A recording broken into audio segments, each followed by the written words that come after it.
Hello friends, welcome back to our. अपन ने पिछली क्लास में पढ़ा था, ये अपन ने पिछली दो क्लास ले ली। उनमें अपन ने पहली क्लास में तो अपन ने पढ़ा था कि लिम्फ कैसे बनता है, कैपिलरी फ्लूइड डायनामिक पढ़ा था, लिम्फ की क्या क्या प्रॉपर्टी होती है उसके बारे में पढ़ा था। नेक्स्ट क्लास में अपन ने पढ़ा कि लिम्फ के जो भी वेसल्स है, लिम्फेटिक वेसल्स है, लिम्फेटिक सर्कुलेशन है, उसको पढ़ा, जिसमें अपन ने दो डक्ट पढ़ी थी, थोरासिक डक्ट और राइट लिम्फेटिक डक्ट पढ़ी थी। और अपन ने काफी सारे ट्रंकों के बारे में देखा था। ठीक है, अपन ने यूनिडायरेक्शनल वाल्व के बारे में पढ़ा था। आज अपन पढ़ते हैं मेन स्ट्रक्चर है जो लिम्फ वाले चैप्टर की, वो है लिम्फ नोड। लिम्फ नोड, कितनी लिम्फ नोड होती है, क्या होती है, क्या काम होता है इन लिम्फ नोड का, कहाँ पर पाई जाती है, कैसे फिजिकल एग्जामिनेशन इनके किए जाते हैं, इनके बारे में अपन थोड़ा देखेंगे इस वाली क्लास में। सबसे पहले तो ये पूछा जाता है कि जितनी भी लिम्फ नोड होती है इनकी शेप कैसी होती है, किस तरह की ये दिखाई देती है लिम्फ नोड। तो अलग अलग बुकों में अलग अलग ऑथर अलग अलग इसकी शेप बताते हैं। जैसे मेन शेप इसकी बताते हैं bean shape, small bean shape, bean shape, bean होता है उसकी शेप का बताते हैं। जैसे राजमा चावल होते हैं ना, राजमा चावल, उसकी शेप का बताते हैं। ठीक है, कई बुकों में इसको अंडे वाली शेप बताई जाती है, ओवल शेप बताया जाता है। तो कई बुकों में इसको फ्लैट एंड शेप बताया जाता है। क्या बोला जाता है? Flat and shape. अब कैसी शेप होती है रियली, वो मैं आपको दिखाता हूँ लिम्फ नोड की। ये क्या होता है लिम्फ नोड? बिल्कुल ऐसा होता है, जैसे राजमा चावल की दाल होती है, बिल्कुल ऐसा होता है लिम्फ नोड। ठीक है, ऐसा होता है जैसे आरबीसी होती है। ठीक है, इसमें जो बाहर के साइड वाली शेप होती है, एक तो होती है कॉन्वेक्स शेप, ये तो होता है कॉन्वेक्स सरफेस। और जो अंदर वाला पार्ट होता है इसको अपन बोलते हैं कॉनकेव सरफेस। क्या बोलते हैं? Concave surface. तो दो सरफेस होते हैं, कॉनकेव और कॉन्वेक्स। इसलिए जहां पे भी कॉनकेव कॉन्वेक्स सरफेस होते हैं उनको अपन फ्लैट एंड शेप बोलते हैं, इसलिए इसको फ्लैट शेप बोला जाता है।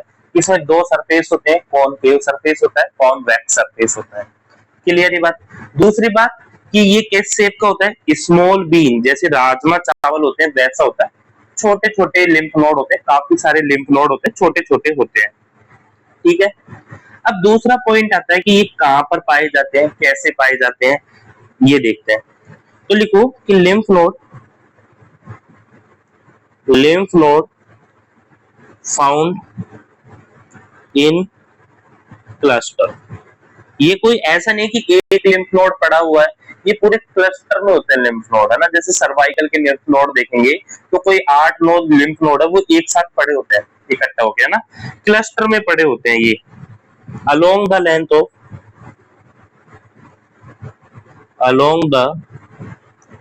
Length of lymphatic vessels. ये लिम्फेटिक वेसल्स की लेंथ के अकॉर्डिंग, मतलब समझाता हूं मैं कैसे। अपन ने जैसे पढ़ा था कि ये आपके वेन आर्टरीज एंड है, ये आपके वेन्यूल एंड है, और ये सपोज करो कि यहाँ पे आके ये लिम्फ कलेक्ट हो गया, यहाँ पे सॉरी एक मिनट, ये आपका आर्टेरियल एंड है, ये आपका वेन्यूल एंड है, और यहाँ पे आपका लिम्फ है वो आके क्या हो गया, कलेक्ट हो गया। ठीक है, फिर यहाँ से क्या निकली थी, लिम्फेटिक कैपिलरी निकली थी। काफी सारी लिम्फेटिक कैपिलरी मिलके क्या बना ली थी, एक लिम्फेटिक वेसल्स बनाया था, सॉरी लार्ज लिम्फेटिक वेसल्स बनाया था, और वो फिर डक्ट में आके जुड़ी थी, और डक्ट आके कहाँ खुली थी, फिर आपको बताया था सबक्लेविन वेन में आके डक्ट ओपन हुई थी। ऐसा अपन ने पढ़ा था। ठीक है, अब इसमें आप कहोगे कि लिम्फ नोड कहाँ पर पाए जाते हैं। ठीक है, तो लिम्फ नोड क्या है, जो बीच बीच में जो आपकी पूरी डक्ट चल रही है, इसमें कहीं कहीं बीच बीच में ऐसे ग्रुप के साथ में काफी सारे लिम्फ नोड पड़े रहते हैं ग्रुप में। जैसे पूरा ये ग्रुप है यहाँ पे पड़ा हुआ है, तो इसको अपन ने एक लिम्फ नोड नाम दे दिया।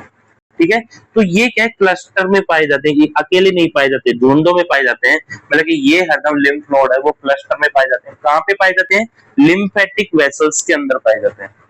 जो लिम्फेटिक वेसल्स है उसके अंदर ये लिम्फ नोड पाए जाते हैं, क्लस्टर ग्रुप में पाए जाते हैं।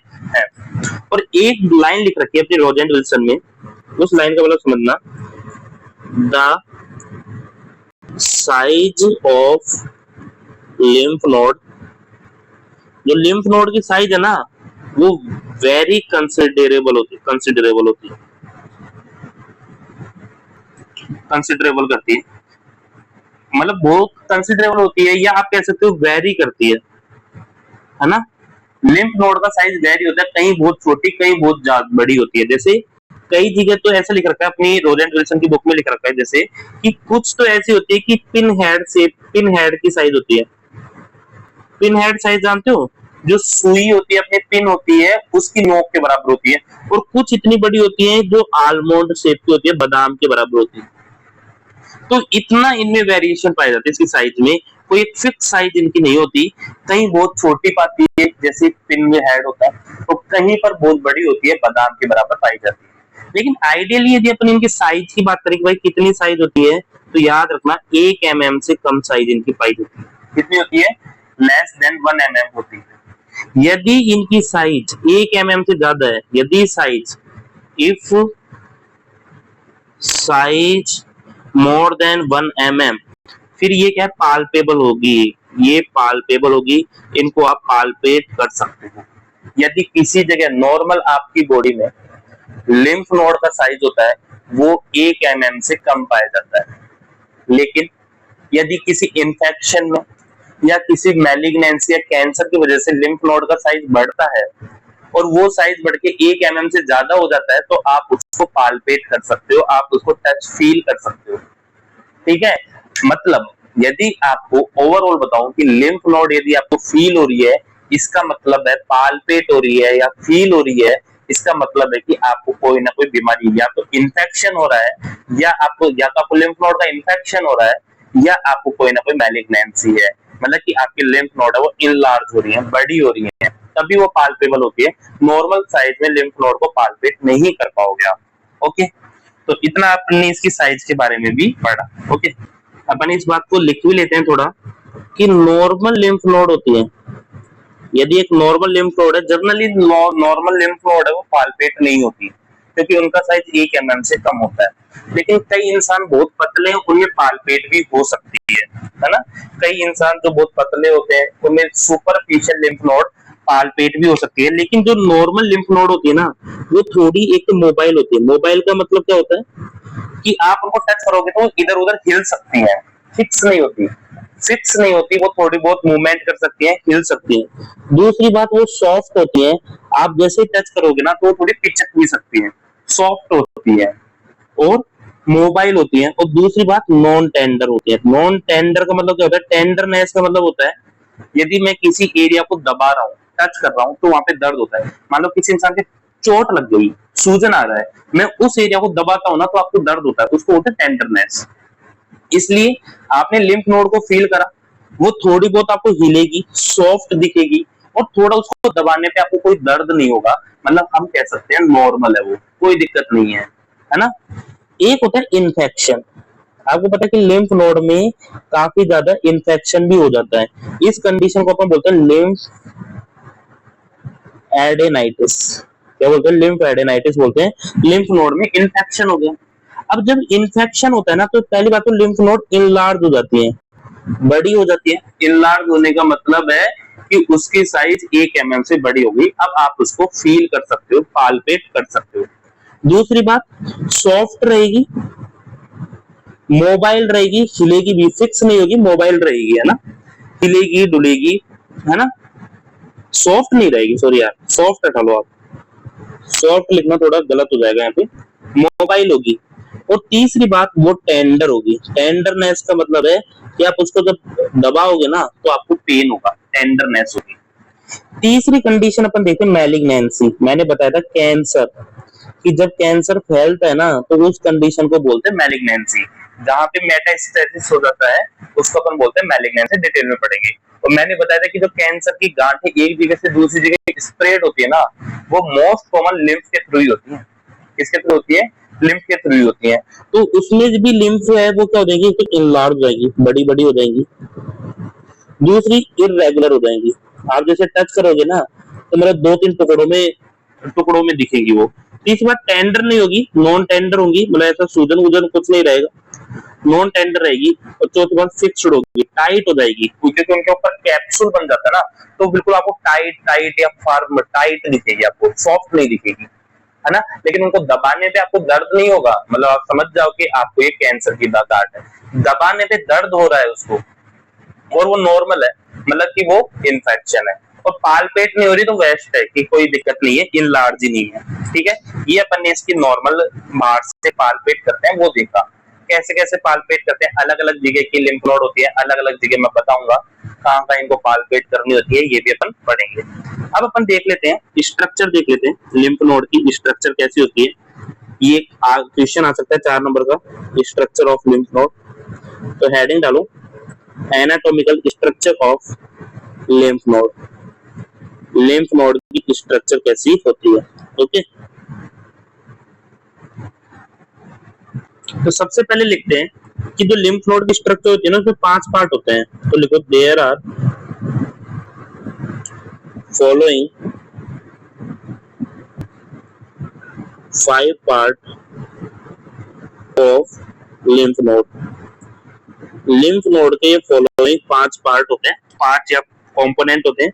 सबसे बाहर वाला पार्ट आता है कैप्सूल, सबसे बाहर होता है कैप्सूल। कैप्सूल के अंदर जाएंगे तो कॉर्टेक्स होगा, जो बाहर वाला पार्ट होता है उसको कॉर्टेक्स बोलते हैं। कॉर्टेक्स के अंदर जाते हो तो आपको पता है कि मेडुला आता है, लेकिन जनरली हर जगह जो आउटर पार्ट होता है उसको कॉर्टेक्स बोलते हैं, इनर पार्ट को मेडुला बोलते हैं।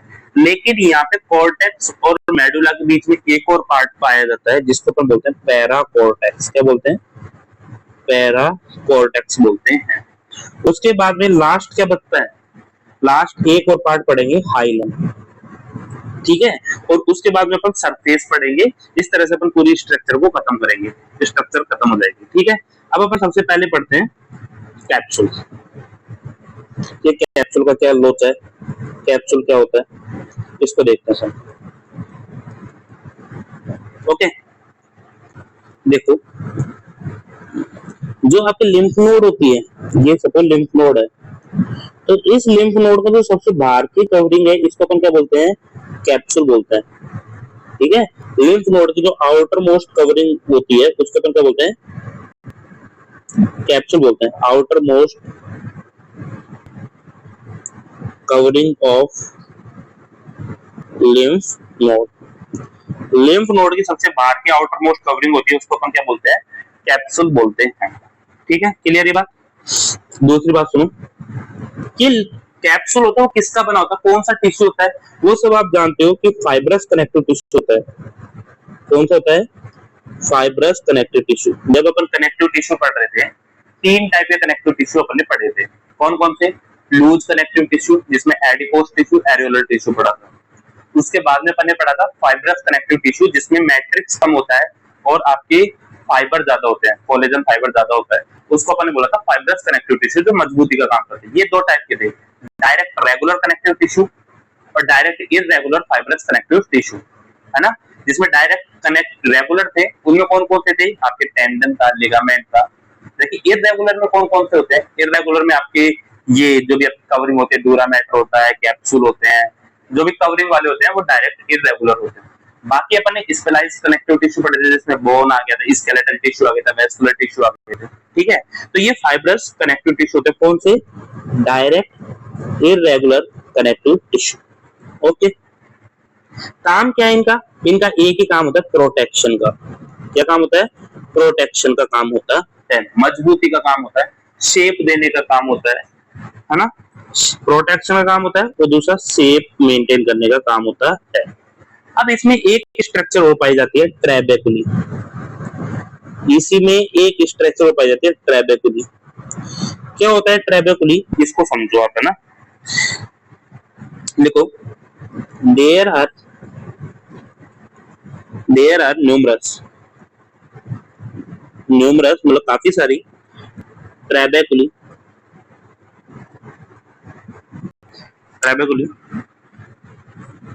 arise from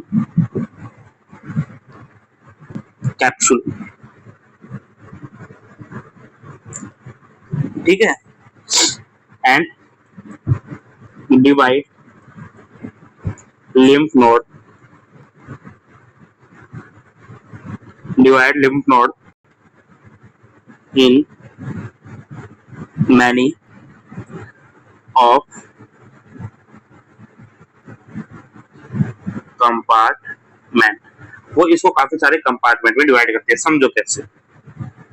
ये जो कैप्सूल है ना, ये सपोज कैप्सूल था, कैप्सूल से काफी सारे ऐसे है ना लाइनिंग निकलती है, ऐसे कैप्सूल काफी सारी क्या निकलती है, लाइनिंग निकलती है। तो इन लाइनिंग को, जो ये लाइनिंग निकली है ना, एक अलग पेन से दिखाई, इससे दिखाते हैं, इन लाइनिंग को अपन क्या बोलते हैं, ट्रैबेकुली बोलते हैं। क्या बोलते हैं, ट्रैबेकुली बोलते हैं इन लाइनिंग को। ये लाइनिंग क्या कर रही है, इस जो लिम्फ नोड है इसको काफी सारे कंपार्टमेंट में डिवाइड कर दिया, जैसे ये कंपार्टमेंट में डिवाइड कर दिया। ये है ट्रैबेकुली, और ये बाहर वाली सरफेस है, इसको क्या नाम दिया अपने, कैप्सूल। क्लियर।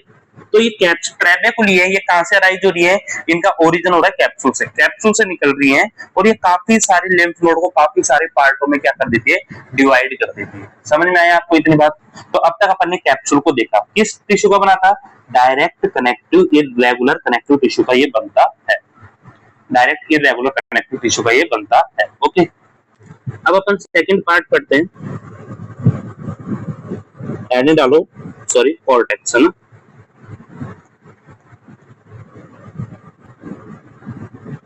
कॉर्टेक्स, या इसी को अपन लिख सकते हैं आउटर पार्ट। क्या बोल सकते हैं, आउटर पार्ट या कॉर्टेक्स। कौन सा पार्ट है ये समझो, मैं हाईलाइट करूं तो जो ये वाला पार्ट है, आपके ये वाला पार्ट है जो, ये कॉर्टेक्स है। समझ गया, ये वाला पार्ट है, ये क्या है, कॉर्टेक्स है। मैं लिख देता हूं यहाँ पे, ये कौन सा पार्ट है, कॉर्टेक्स। ठीक है, और ये देख लो, आपको दिख रहा होगा कि ये ट्रैबेकुली से ऐसे डिवाइड है। क्लियर है बात। समझो, इसके बारे में अपन पढ़ते हैं थोड़ा बहुत, क्या है ये कॉर्टेक्स, क्या क्या होता है इसमें। देखो, जो कॉर्टेक्स वाला पार्ट होता है ना, इसमें मेनली आपके पाई जाती है बीटा सेल या बी लिम्फोसाइट। दो तरह की लिम्फोसाइट आपने पढ़ी होगी, एक बी लिम्फोसाइट, एक टी लिम्फोसाइट। बी लिम्फोसाइट होती है जो कि आपके इम्यूनोग्लोबुलिन या जो इम्यूनिटी डेवलप करती है, IgA, IgG, IgA, IgD, IgM, IgE. जो ये इम्यूनोग्लोबुलिन है, जिसको अपन बोलते हैं कौन सी, इम्यूनोग्लोबुलिन मीडिएटेड इम्यून सिस्टम, है ना, एंटीबॉडी इम्यूनो मीडिएटेड सिस्टम। ठीक है, तो जो बीटा सेल होती है वो करती है ये काम, जो एंटीबॉडी या इम्यूनोग्लोबुलिन को डेवलप करती है। जबकि एक होती है टी सेल करती है CMIS, cellular mediated immuno system, मतलब कि वो सेल टू सेल जाके मारती है, एक एक सेल को जाके मारेंगी, जिसमें नेचुरल किलर सेल आ जाएगी, टी मेमोरी सेल आती है, ये आते हैं, वो टी लिम्फोसाइट करती है। तो बी लिम्फोसाइट जो कि एंटीबॉडी से मारती है, और टी लिम्फोसाइट जो खुद जा जाके मारती है, वो सेलुलर लेवल पे जाके मारती है। ठीक है, तो जो कॉर्टेक्स वाला पार्ट होता है, इसमें पाई जाती है आपके बी लिम्फोसाइट। कौन सी पाई जाती है, बी लिम्फोसाइट, है ना। तो लिखो, कॉर्टेक्स कंटेन लिम्फोइड नोडुल। इसमें काफी सारे लिम्फोइड नोडुल पाए जाते हैं। ठीक है, अब ये जो नोडुल होते हैं, लिम्फोइड नोडुल बोल दो या फॉलिकल बोल दो, ये दो टाइप के होते हैं। इनमें मेनली कौन सी सेल पाई जाती है, ये भी लिखो, बीटा सेल पाई जाती है, बी लिम्फोसाइट पाई जाती है ना। अब ये दो तरह के होते हैं, प्राइमरी एंड सेकेंडरी। कितने तरीके के होते हैं, दो तरीके के होते हैं, प्राइमरी एंड सेकेंडरी। एक इनमें प्राइमरी फॉलिकल पाई जाती है, तो दूसरा इनमें पाई जाती है सेकेंडरी फॉलिकल।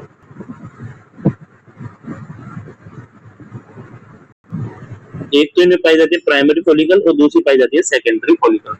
प्राइमरी फॉलिकल में क्या होता है, तो प्राइमरी फॉलिकल होता है, उसमें पाई जाती है रेस्टिंग बी सेल, ऐसी बी सेल जो अभी मैच्योर नहीं है पूरी तरह, रेस्ट है, वो अभी वो सेव कर रखी है, रिजर्वायर कर रखी है। जबकि सेकेंडरी फॉलिकल होता है, इसको बोलते हैं जर्मिनल फॉलिकल भी बोलते हैं। क्या बोलते हैं, जर्मिनल फॉलिकल भी बोलते हैं। और इनमें पाई जाती है आपके एक्टिव बी लिम्फोसाइट या बी सेल। समझ में आ गया। तो कॉर्टेक्स पार्ट को अपन ने देखा कि कॉर्टेक्स में लिम्फोइड फॉलिकल पाई जाती है, कॉर्टेक्स में पाई जाती है लिम्फोइड फॉलिकल। ठीक है, इस लिम्फो कॉर्टेक्स में मेनली पाई जाती है बी लिम्फोसाइट। कौन सी पाई जाती है, बी लिम्फोसाइट पाई जाती है। इसमें दो तरह का होता है, प्राइमरी फॉलिकल और सेकेंडरी फॉलिकल। प्राइमरी फॉलिकल होता है, उसमें पाई जाती है रेस्टिंग बी लिम्फोसाइट, जो नॉर्मल है, अभी एक्टिव नहीं है। जबकि जो सेकेंडरी होता है उसमें पाई जाती है आपकी जर्मिनल फॉलिकल। ये जर्मिनल फॉलिकल क्या होती है, एक्टिव फॉलिकल होती है, एक्टिव बी लिम्फोसाइट होती है। तो अपन ने देखा कि बाहर वाला पार्ट है, इसमें दो तरह के जोन है, इसमें क्या पाया जाएगा, कोर्टेक्स में बी लिम्फोसाइट पाई है। क्या पाई जाती है, इसमें बी लिम्फोसाइट पाई जाती है। अब इसके अंदर एक छोटा सा पार्ट है, उसमें क्या है, ये छोटा सा पार्ट है, ये है पैराकोर्टेक्स। ये कौन सा है, पैराकोर्टेक्स। हाँ लिखो, इस छोटे से पार्ट को अपन बोल सकते हैं पैराकोर्टेक्स। ओके, पैराकोर्टेक्स क्या होता है इसको समझो।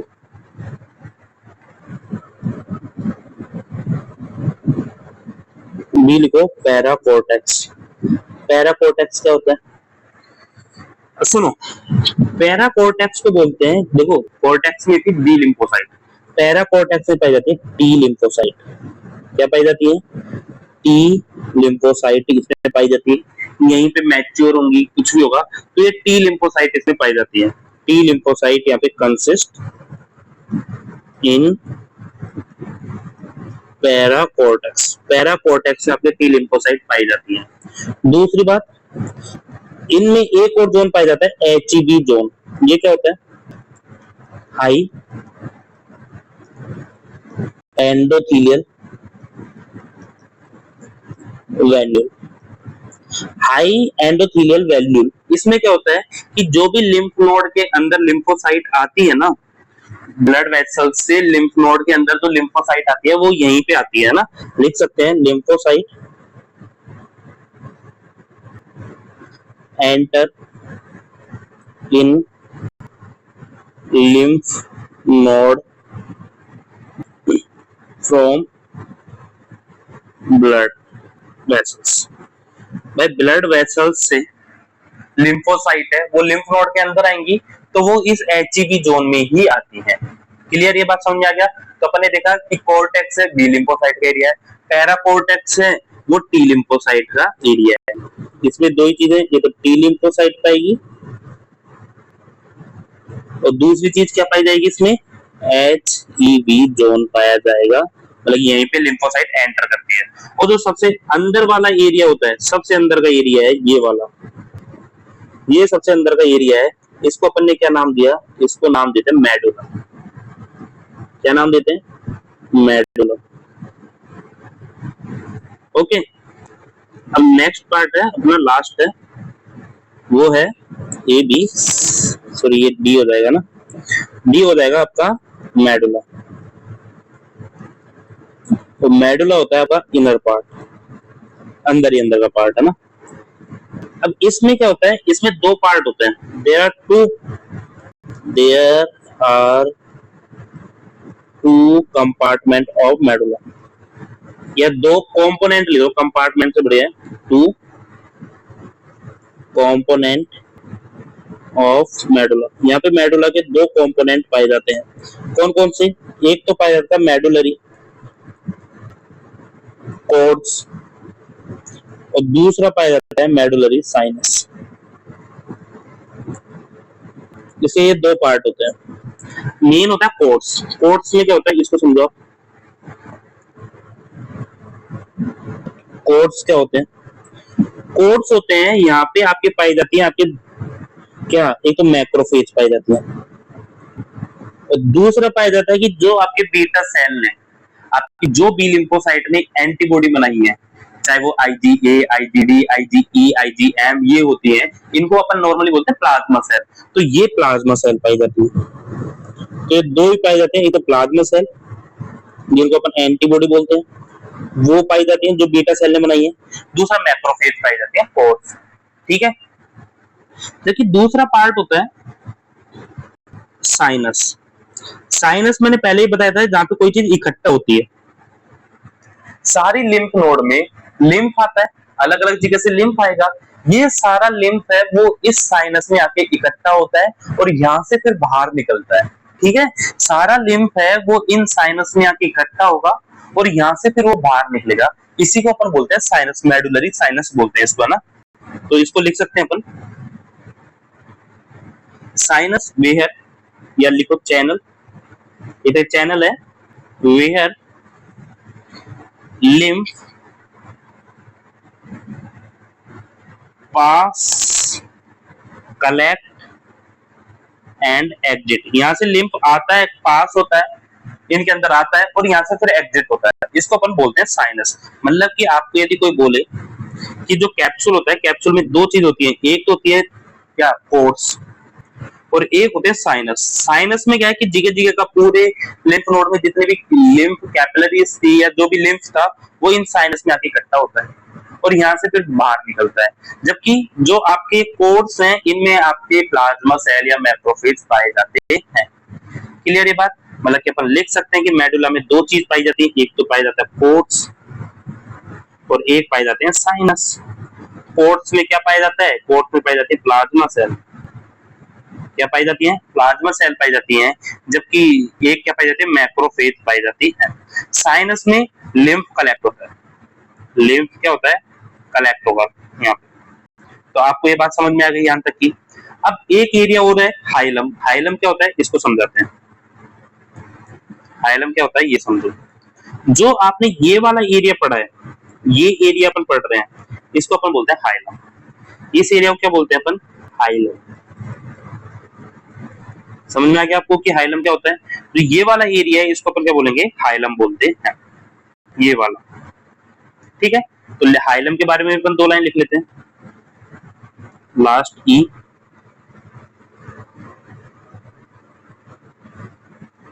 हाइलम। तो समझो हाइलम क्या होता है, इसके बाद समझो।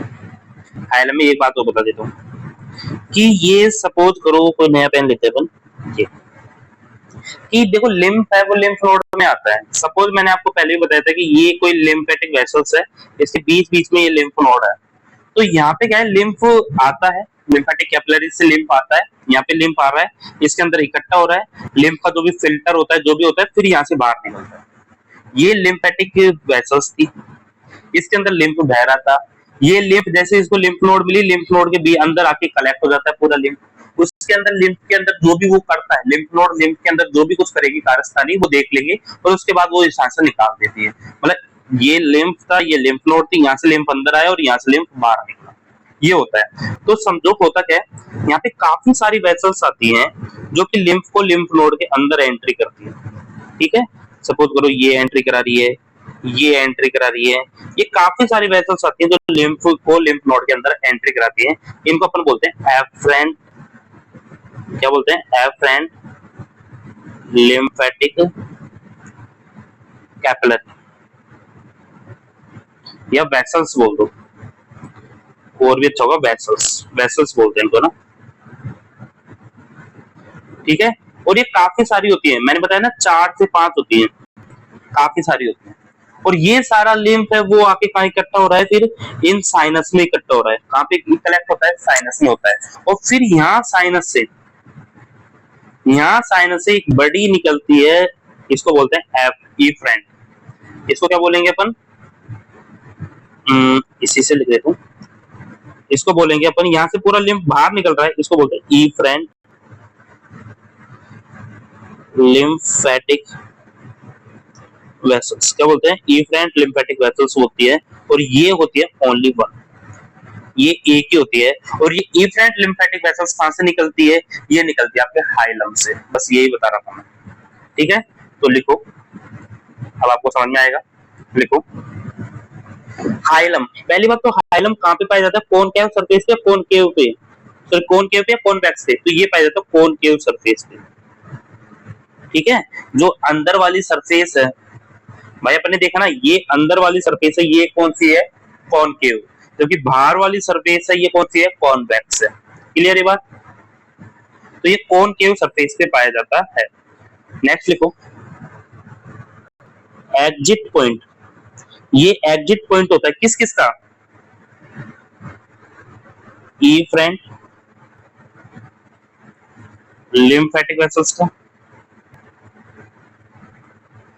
जो इफेरेंट लिम्फेटिक वेसल्स है वो जितनी भी इफेरेंट लिम्फेटिक वेसल्स थी एक, वो सारी कहां से निकलती है? हाइलम से निकलती है। साथ में जो भी यहाँ पे आपके वेस्कुलर सप्लाई है, ब्लड वेसल्स है, भाई लिम्फ को भी तो ब्लड सर्कुलेशन मिलता होगा, ब्लड सप्लाई मिलती है, तो जो ब्लड वेसल्स है वो भी यहीं से निकलती है, चाहे वो आर्टरी हो या वेन हो, ठीक है, या कैपिलरी जो भी हो। तीसरा कोई भी नर्व है, वो नर्व भी यहीं से निकलती है, आती जाती है, ठीक है। तो जितना भी नर्व हो गई, आपके ब्लड वेसल्स हो गई, लिम्फेटिक वेसल्स है, वो यहीं से निकलती है, हाइलम पार्ट होता है वहीं से ही निकलती है। तो इस तरह से अपन ने इसकी पूरी स्ट्रक्चर को देखा। अब इसमें ये भी मैं बता देता हूँ कि सर एक और लिख लो, आप हेडिंग डाल लो, सरफेस ऑफ लिम्फ नोड। अपन लिम्फ नोड है उसके दो सरफेस होते हैं, उनको भी एक बार लिख लेते हैं। दो सरफेस होते हैं, कौन कौन से? एक तो होता है कॉनकेव सरफेस, जो बाहर वाला था उसको अपन ने बोला कॉनकेव, सॉरी अंदर वाले को तो बोलते हैं कॉनकेव सरफेस, और जो बाहर वाला होता है उसको बोलते हैं अपन कॉन्वेक्स सरफेस। तो ये दो तरह के सरफेस होते हैं, कॉनकेव और कॉन्वेक्स सरफेस, है ना। अब कॉनकेव सरफेस में अपन लिख लेते हैं दो तीन लाइन कि जो कॉनकेव सरफेस होता है उसमें मेन स्ट्रक्चर कौन सी पाई जाती है? हाइलम। कौन सी पाई जाती है? हाइलम पाई जाती है, ठीक है। और ये भी लिख देते हैं कि ओनली वन efferent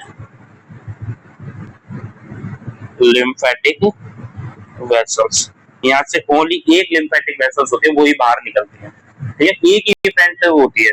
जबकि दूसरा अपन ने देखा कॉन्वेक्स, कॉन्वेक्स सरफेस जो बाहर वाला होता है, ठीक है, कॉन्वेक्स सरफेस होता है जो बाहर की तरफ होता है, उसको अपन बोलते हैं कॉन्वेक्स सरफेस। और यहाँ पे आपको देखने को मिलेगा मल्टीपल एफरेंट, efferent नहीं, यहाँ पे आएगा एफरेंट, एफरेंट लिम्फेटिक